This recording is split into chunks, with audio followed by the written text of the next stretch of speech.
if you're going to be proactive and not be reactive, you're understanding that, you know, the normal approach is, oh, there's a disease or there's an insect, so let's go and whack it with a chemical. That's a reactive approach driven by actually the most negative of human emotions, which is fear.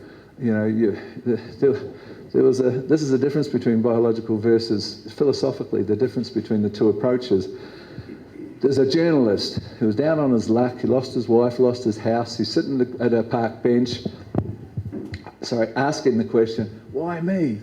And the pen begins to write, or so the story tells us.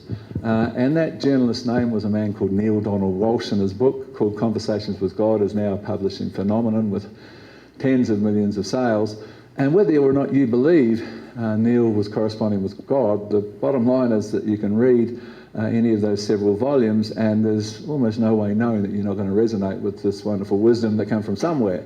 But at one point, God theoretically says to Neil, every decision that you make in your short life is going to be dependent on one of two things, and you can decide which of those it's going to be. Every decision is either based on love or it's based on fear.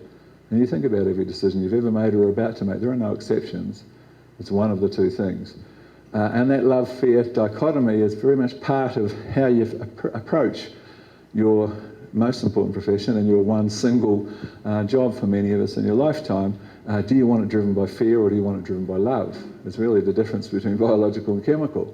And it really does come down to that, because people get so passionate when they get into this other way of farming, because it is driven by love. It's driven by a love of nature, a love of the people you're selling the food, a love of yourself perhaps, because you're going to have a lot less stress and a lot more fun than what you otherwise. Versus, there's a bug, let's go and kill the thing. You have 12 days of wet, moist, humid weather, and you know you're not sleeping at night when you hear the rain. It's a fear-driven thing. There's not much fun.